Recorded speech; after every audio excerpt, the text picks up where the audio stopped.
Pada abad ke-7 sampai ke-13 Masehi merupakan momentum yang sangat bersejarah dalam lintasan kebudayaan dan peradaban Arab Muslim.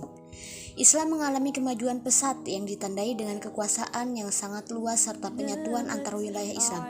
Daulah Abbasiyah di Baghdad atau di belahan dunia timur dan Daulah Umayyah di Cordova, Andalusia atau Spanyol di belahan dunia barat memperlihatkan kemajuan sains, kebudayaan dan peradaban yang sangat spektakuler. Pada masa keemasan dinasti Abbasiyah, kota Baghdad menjadi peradaban dan pusat ilmu pengetahuan dunia.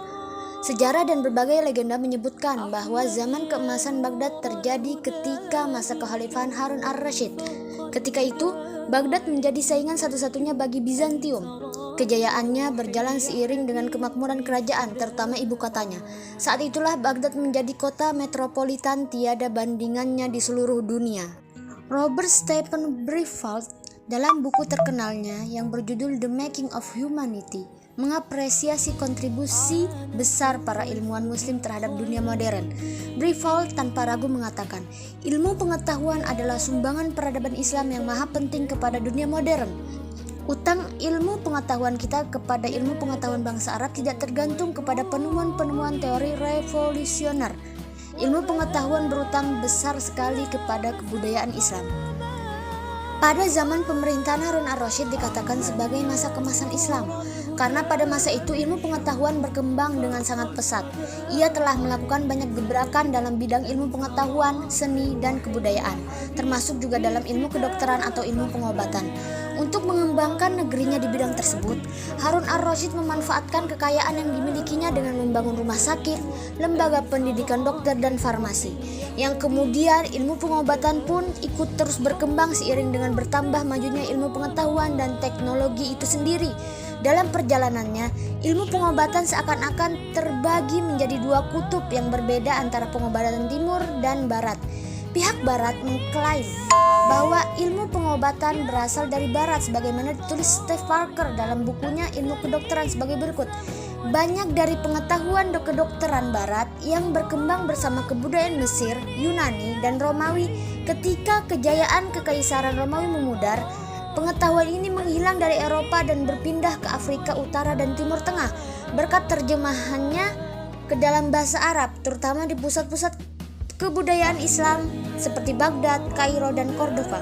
Pengetahuan kedokteran terselamatkan bahkan menjadi kian lengkap. Pada abad ke-12 Masehi, para sarjana Eropa mulai menerjemahkan kembali kitab-kitab tersebut dari bahasa Arab ke bahasa Latin, dan pengetahuan kuno pun kembali ke Eropa.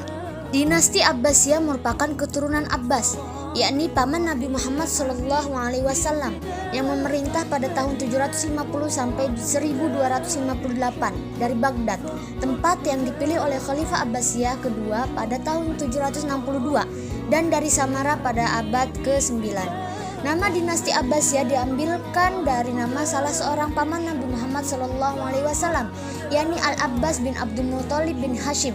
Maka dari itu, Bani Abbasiyah merasa lebih berhak daripada Bani Umayyah atas kekhalifahan Islam, karena mereka adalah cabang dari Bani Hashim yang secara nasab merupakan keturunan yang lebih dekat dengan Nabi Muhammad SAW. Adapun khalifah pertama dari pemerintahan ini adalah Abdullah As-Saffah bin Muhammad bin Ali bin Abdullah bin Abbas bin Abdul Muthalib. Sebelum berdirinya dinasti Abbasiyah, terdapat 3 poros utama yang merupakan pusat kegiatan. Satu dengan yang lain memiliki kedudukan tersendiri dalam memainkan peran untuk menegakkan kekuasaan keluarga besar paman Nabi Muhammad SAW, yaitu Abbas bin Abdul Muthalib. Dari nama Al-Abbas inilah, nama itu disandarkan pada 3 tempat pusat kegiatan, yaitu Humaimah, Kufah, dan Khurasan. Menurut asal-usul penguasa selama 508 tahun, pemerintahan Abbasiyah mengalami 3 kali pergantian penguasa, yaitu Bani Abbasiyah, Bani Buwaihiyah, dan Bani Saljuk. Dari ketiga kelompok tersebut, terdapat 37 khalifah, salah satu diantaranya adalah Khalifah Harun ar-Rasyid. Meskipun Baghdad telah runtuh dan dinasti Abbasiyah sudah hancur berkeping-keping pada abad ke-11, bukan berarti the Golden Age of Islam juga ikut mati. Masa kejayaan Islam di Baghdad masih bisa kita rasakan pada masa kini. Di antaranya ilmu pengetahuan yang kita pelajari saat ini, baik langsung atau tidak, merupakan salah satu peninggalan masa kejayaan Islam di Baghdad. Pada era tersebut, ilmu pengetahuan berkembang pesat dan penelitian marak dilakukan. Bahkan cabang ilmu baru pun bermunculan. Tidak hanya ilmu agama, sains dan filsafat juga mengalami kemajuan yang luar biasa. Pada masa itu, filsuf, cendekiawan, mujtahid dan ilmuwan banyak lahir. Ilmu yang mereka kembangkan masih sangat berguna bagi perkembangan ilmu pengetahuan di masa kini.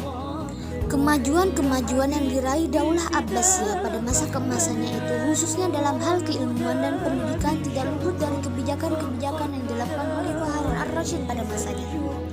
Di antaranya adalah adanya gerakan penerjemahan manuskrip-manuskrip dan kitab-kitab Yunani, termasuk buku-buku mengenai ilmu kedokteran. Harun juga mendirikan Baitul Hikmah, rumah sakit, kutab, serta didirikan pula lembaga sastra. Tokoh-tokoh yang lahir pada zaman tersebut adalah hasil dari sumbangsih seorang Khalifah Harun ar-Rasyid yang mendedikasikan kekayaannya untuk mendukung tentang pengembangan dunia kedokteran untuk umat muslim di masanya. Perkembangan ilmu yang pesat pada pemerintahan Harun ar-Rasyid adalah tidak lepas dari kecintaan Harun ar-Rasyid dengan ilmu pengetahuan dan falsafat Yunani. Dari sebuah perhatian seorang khalifah terhadap ilmu pengetahuan inilah yang membuat memuncaknya peradaban umat Islam kala itu, khususnya di bidang kedokteran. Ia menggunakan kekuasaan dan kekayaannya untuk melakukan gerakan-gerakan dalam pembangunan, memberi fasilitas kepada siapa saja yang mau bersungguh-sungguh dalam menuntut ilmu. Ia juga selalu dermawan dan tak pernah pilih kasih dalam menyiapkan biaya bulanan kepada para ilmuwan, baik itu dari kalangan muslim sendiri maupun dari kalangan non-muslim. Harun ar-Rasyid bernama lengkap Harun Abu Ja'far bin Al-Mahdi, Muhammad bin Al-Mansur, Abdillah bin Muhammad bin Ali bin Abdillah bin Abbas. Beliau menjadi khalifah dengan penunjukan dari ayahnya sepeninggal saudaranya Musa al-Hadi pada malam Sabtu 14 Rabiul Awal 170 Hijriah. Figur Harun ar-Rasyid yang legendaris ini terlahir pada 17 Maret 763 Masehi di Rai, Teheran, Iran. Dia adalah putra dari Khalifah Al-Mahdi bin Abu Ja'far Al-Mansur, Khalifah Abbasiyah ketiga. Ibunya bernama Khaizuran, seorang wanita sahaya dari Yaman yang dimerdekakan dan dinikahi Al-Mahdi. Sang ibu sangat berpengaruh dan berperan besar dalam kepemimpinan Al-Mahdi dan Harun ar-Rasyid. Sejak belia, Harun ar-Rasyid ditempa dengan pendidikan agama Islam dan pemerintahan di lingkungan istana. Salah satu gurunya yang paling populer adalah Yahya bin Khalid. Berbekal pendidikan yang memadai, Harun pun tumbuh menjadi seorang terpelajar. Harun ar-Rasyid memang dikenal sebagai pria yang berotak encer alias cerdas, berkepribadian kuat, dan fasih dalam berbicara. Ketika tumbuh menjadi seorang remaja, Harun ar-Rasyid sudah mulai diterjunkan ayahnya dalam urusan pemerintahan.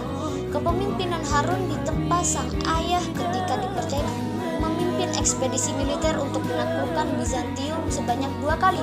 Ekspedisi militer pertama dipimpinnya pada 779 Masehi sampai 780 Masehi. Dalam ekspedisi kedua yang dilakukan pada 781 sampai 780 Masehi, Harun memimpin pasukannya hingga ke pantai Bosporus.